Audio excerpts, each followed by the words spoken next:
ભાગ્યશાળીઓ દેવ દ્રવ્યનું દેવું ક્યારે ના રાખતા। हमारे अंदर से दहान जयान सब सहो नमे शुभन जन्म करो सब पापणाश्रम मंगल आने जो सभे सिमरम हवि मंगलम। ऋषभदत्त नामे एक शेठ है, बहु भद्रिक है, धर्म आराधना करे छे अने एमने एक दिवस कई जरूर पड़ी कई वस्तु लेवा माटेनी तो देव द्रव्यमांथी एमने उधार लीधो।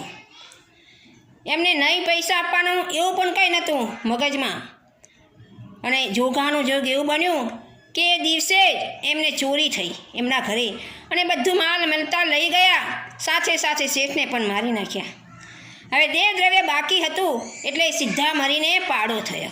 विचार करजो भाग्यशाळीओ, एमना मगजमां एवुं कशुं ज नहोतुं के मारे पैसा नथी भरवा, छतां एटले आपणे कहीए छीए के जेटली तमारी आवक होय एटला तमे देव द्रव्यमां पैसा बोलजो अने पछी तरत ज भरपाई करी देजो। अने जो जोगानो जोग तमारा पैसा रही गया तो एटला बधा तमारा तिरेंचना भाव थई जशे, तमने खबर पण नहीं पड़े। आ शब्द देशनो शेठनुं पुण्य जागृत हतुं, पाड़ो थयो अने ए पाड़ा उपर पाणी भरी भरी अने मालिक एमने कामे लगाड़तो।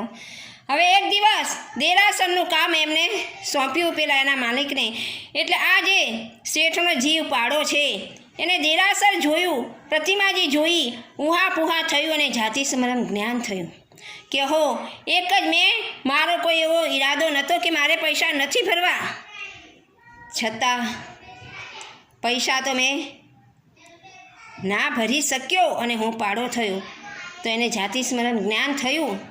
तो आ बाजू बीजा बधा कहे छे एटले ए पाड़ो पड़ी गयो। बीजा बधा श्रावको ते भेगा थया, गुरु भगवंत ने पूछे छे आवुं केम थयुं? तो गुरु भगवंत कहे छे कि आ पूर्वभावमां एने देव द्रव्य बाकी रही गयुं एना माटे पाड़ो थयो छे, हवे तमे एनुं देवुं भरो। एटले बधा श्रावको भेगा थई लाख घणुं देवुं पोतानुं भरी दीधुं अने पछी पाड़ाए अणसण करी अने मृत्यु पामीने स्वर्गमां गयो अने पछी त्यांथी जन्म लई अने मुक्तिपदने पामशे, महाविद्य क्षेत्रमां मोक्षे जशे। एटले भाग्यशाळीओ देव द्रव्यनुं क्यारे देव माथे राखशो नहीं, आवको एटलुं प्रमाणे ज बोलजो अने तमारा आत्मानुं कल्याण करजो। शास्त्र विरुद्ध कांई बोलायुं होय तो मन वच्चेने कायाची मिच्छामी दुक्कडो।